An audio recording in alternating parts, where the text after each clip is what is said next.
अमृतसर के स्वर्ण मंदिर में गुरु ग्रंथ साहिब की बेअदबी की कोशिश के मामले में पंजाब सरकार ने एसआईटी जांच का आदेश दे दिया है। शनिवार रात स्वर्ण मंदिर में गुरु ग्रंथ साहिब का पाठ चल रहा था और तभी एक व्यक्ति सचखंड के अंदर पहुंचने के बाद जंगला कूदकर श्री गुरु ग्रंथ साहिब के पास पहुंच गया और उनके सामने रखी कृपाण उठाने की कोशिश की। इस आरोपी को फौरन वहीं पकड़ लिया गया और इसके बाद बेअदबी के आरोप में उसे एसजीपीसी के दफ्तर ले जाया गया। वहां जो लोग मौजूद थे उन्होंने उसकी काफी पिटाई की, जिससे उसकी मौत हो गई है। जब तक पुलिस के पास उसे सौंपा जाता तब तक उसकी मौत हो चुकी थी।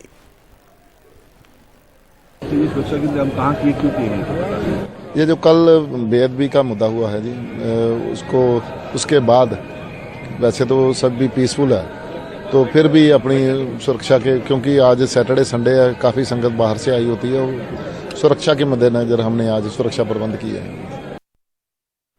और पंजाब में 24 घंटे के अंदर ऐसा ही एक और मामला सामने आया है। कपूरथला के निजामपुर गांव में निशान साहिब की बेअदबी के आरोप में गुस्साई भीड़ ने एक आरोपी को पीट कर मार डाला। कपूरथला के एसएसपी के मुताबिक पुलिस ने भीड़ को रोकने की बहुत कोशिश की। उनके मुताबिक आरोपी को एक अलग कमरे में रखा गया था, लेकिन वहां मौजूद भीड़ इसे स्वर्ण मंदिर की घटना से जोड़ रही थी और कह रही थी कि एक साजिश है। पुलिस ने भीड़ से कहा कि उसे जांच करने दी जाए, लेकिन भीड़ बहुत ज्यादा भावना में बह गई थी और उन्होंने आरोपी को इतना मारा कि उसकी मौत हो गई। बड़ी मंदभागी घटना हुई है जी। ਇੱਥੇ ਇਹਨਾਂ ਨੇ ਜਿਹੜੇ ਗੁਰਦੁਆਰਾ ਸਾਹਿਬ ਦੇ ਗ੍ਰੰਥੀ ਸਾਹਿਬ ਆ ਉਹ ਕਹਿ ਰਹੇ ਸੀਗੇ ਵੀ ਇੱਥੇ ਕੋਈ ਬੰਦਾ ਮੈਂ ਚੋਰ ਫੜਿਆ ਸਵੇਰੇ 4 ਵਜੇ ਜੀ। ਮੁੜ ਕੇ ਉਹਨਾਂ ਨੇ ਉਹਨੂੰ ਕੁੱਟਮਾਰ ਕਰਕੇ ਉਹਦੀ ਲਾਈਵ ਕੀਤੀ ਵੀਡੀਓ ਤੇ ਤਕਰੀਬਨ 7:30 ਵਜੇ ਪੁਲਿਸ ਨੂੰ ਦੱਸਿਆ। ਉਸ ਤੋਂ ਬਾਅਦ ਪੁਲਿਸ ਮੌਕੇ ਤੇ ਆ ਗਈ। ਇਹਨਾਂ ਨੇ ਉਹਨਾਂ ਨੂੰ ਇੱਕ ਕਮਰੇ 'ਚ ਸੈਪਰੇਟ ਕੀਤਾ ਹੋਇਆ ਸੀ। ਉਹ ਜਦੋਂ ਲਾਈਵ ਹੋਈ ਆ ਸਾਰੇ ਪਾਸੇ ਕਾਫੀ 2-3 ਘੰਟੇ 1.5 ਘੰਟੇ ਲਾਈਵ ਰਹੇ ਆ। ਇਹਨਾਂ ਨੇ ਦੱਸਿਆ ਵੀ ਲੋਕਾਂ ਨੂੰ ਬੇਅਦਬੀ ਹੋਈ ਹੈ। ਜੋ ਕੱਲ ਦਰਬਾਰ ਸਾਹਿਬ ਦਾ ਹੋਇਆ ਉਹਨਾਂ ਰਿਲੇਟ ਕੀਤਾ ਵੀ ਇਹ ਵੀ ਉੱਦਾਂ ਦੀ ਸਾਜ਼ਿਸ਼ ਦਾ ਨਤੀਜਾ ਹੈ। ਅਸੀਂ ਬੜੀ ਇਹਨਾਂ ਨੂੰ ਬੇਨਤੀ ਕੀਤੀ ਆ, ਪਿਛਲੇ 2-3 ਘੰਟੇ ਤੋਂ ਕਰ ਰਹੇ ਹਾਂ ਵੀ ਇਹ ਕਾਨੂੰਨ ਦਾ ਕੰਮ ਆ, ਕਾਨੂੰਨ ਦੇ ਮੁਤਾਬਕ ਕਰੀਏ। ਬਟ ਮੌਤ ਦਾ ਜਿਹੜੀ ਆ ਇਮੋਸ਼ਨਲ ਮੈਂਟੈਲਿਟੀ ਜਿਹੜੀ ਬਹੁਤ ਸੀਗੀ, ਉਹਨਾਂ ਨੇ ਹੁਣ ਉਹਦੇ ਬੰਦੇ ਤੇ ਹਮਲਾ ਕੀਤਾ ਹੈਗਾ। ਬਹੁਤ ਹੀ ਮੰਦਭਾਗੀ ਘਟਨਾ ਵਾਪਰੀ ਅੱਜ। ਇਲਾਕੇ ਦੀਆਂ ਪੂਰੇ ਜਥੇਬੰਦੀਆਂ, ਧਾਰਮਿਕ ਜਥੇਬੰਦੀਆਂ ਆਈਆਂ, ਜਿਨ੍ਹਾਂ ਨੇ ਆਣ ਕੇ ਬੜਾ ਰੋਸ ਜ਼ਾਹਰ ਕੀਤਾ ਔਰ ਉਸ ਦੋਸ਼ੀ ਨੂੰ ਆਪਣੇ ਫੜ ਕੇ ਜਾਨੋਂ ਮੁਕਾ ਦਿੱਤਾ, ਕਿਉਂਕਿ ਇਹੋ ਜਿਹੀਆਂ ਘਟਨਾ ਬਾਰ-ਬਾਰ ਵਾਪਰ ਰਹੀਆਂ। ਰਾਤੀ ਕੱਲ੍ਹ ਹੀ ਸੱਚਖੰਡ ਸ੍ਰੀ ਹਰਿਮੰਦਰ ਸਾਹਿਬ ਵਿਖੇ ਘਟਨਾ ਵਾਪਰੀ ਔਰ ਇਸੇ ਤਰ੍ਹਾਂ ਹੀ ਪਰਸੋਂ ਚੌਥ ਦਰਬਾਰ ਸਾਹਿਬ ਗੁਟਕਾ ਸਾਹਿਬ ਦੀ ਬੇਅਦਬੀ ਕੀਤੀ ਗਈ, ਸਰੋਵੇ ਸੁੱਟਿਆ ਗਿਆ। ਸਰਕਾਰਾਂ ਨੇ ਜੇ ਸਹੀ ਸਮੇਂ ਸਿਰ ਇਹ ਸਟੈਪ ਚੱਕੇ ਹੁੰਦੇ, ਸੋਧਾ ਲਗਾ ਦਿੱਤਾ ਗਿਆ। ਸਾਰੇ ਤੁਸੀਂ ਦੇਖ ਰਹੇ ਹੋ, ਆਪ ਵੀ ਤੁਹਾਡੀ ਹਾਜ਼ਰੀ 'ਚ ਆ ਕਿ ਉਹਨੂੰ ਸੋਧਾ लगा ਦਿੱਤਾ ਗਿਆ ਜਿਹੜੇ ਬੰਦੇ ने ये घटनाक्रम किया। और इन मामलों पर ज्यादा जानकारी के लिए चंडीगढ़ से हमारे साथ हैं हमारे सहयोगी मोहम्मद गजाली। गजाली, ये दो अलग अलग मामले हैं, दोनों में गुरु ग्रंथ साहिब की बेअदबी की कोशिश की गई, जो बहुत ही गंभीर मामला है और इस तरह के मामले जो हैं इस चुनाव के मौसम में और भी ज्यादा गंभीर साबित होते हैं, माहौल भी खराब करते हैं। एक तो ये लोग कौन थे, अमृतसर में कौन था, कपूरथला में कौन था। दूसरा एक और अहम मसला कि दोनों ही मामलों में भीड़ ने ही फैसला कर दिया, भीड़ ने ही दोनों को इतना मारा कि उनकी हत्या हो गई, कानून अपने हाथ में भीड़ ने ले लिया।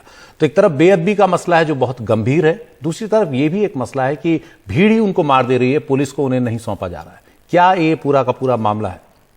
जी देखिए, दोनों ही मामले, पहले अगर अमृतसर की बात करें तो हरमंदिर साहब यानी स्वर्ण मंदिर या दरबार साहब के अंदर जो आपने देखा जो वीडियो में शख्स आता है वो छलांग लगाकर रेलिंग कूद कर जाता है, वहां से जो तलवार या वो कृपान उठाने की कोशिश करता है, फिर उसको पकड़ते हैं और पूरा सीक्वेंस ऑफ इवेंट ये है कि उसको पकड़कर पहले एसजीपीसी के लोग, जो गुरुद्वारा मैनेजमेंट कमेटी के लोग हैं, और पंजाब पुलिस के लोग, दोनों उसकी ज्वाइंट इंक्वायरी करते हैं या एक कमरे में बैठा के उससे सवाल जवाब करने की कोशिश करते हैं। और जैसा जानकारी मिली है कि उनके किसी भी सवाल का उस शख्स ने जिसपे आरोप लगे थे या जिसकी बाद में पीट कर हत्या की गई, उसने उसका कोई जवाब नहीं दिया। वही मामला आज कपूरथला में हुआ है। कपूरथला के निजामपुर गांव में सुबह 4 बजे के करीब वहां पर जो गुरुद्वारा मैनेज करने वाले लोग होते हैं, ग्रंथी, पाठी जिसको आप कहते हैं, उनकी ये शिकायत है, उनका ये आरोप है कि जिस शख्स की आज यहाँ पीट कर मौत हो गई है, उस शख्स को उन्होंने गुरुद्वारे के बाहर निशान साहब को हटाते हुए देखा या उसके ऊपर आरोप लगाया और उसके बाद उसको पकड़ लिया गया। दोनों ही मामलों में दो चीज है, बेअदबी और दूसरी है लिंचिंग या मॉब जस्टिस या भीड़ के द्वारा किया गया इंसाफ या पीट कर जो हत्या होती है।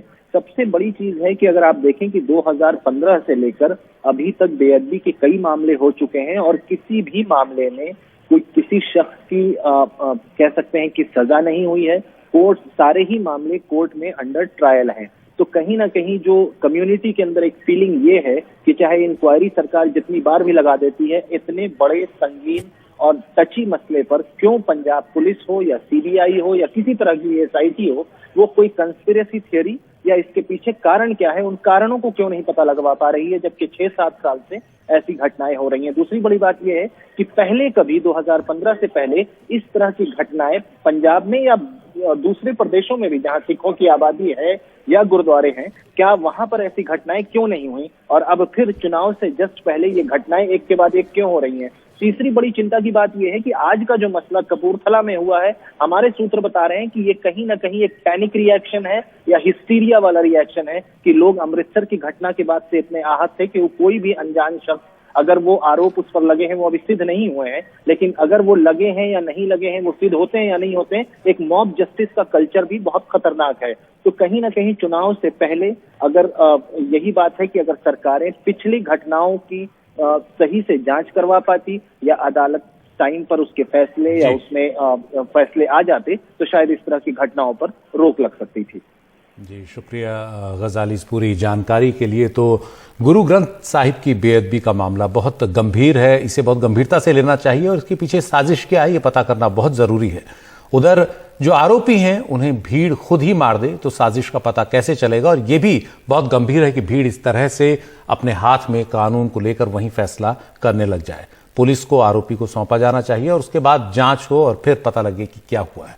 तो दोनों ही पक्ष इसके काफी गंभीर हैं और पंजाब में विधानसभा चुनावों से ठीक पहले इस तरह की घटनाएं और भी चिंता पैदा करती हैं।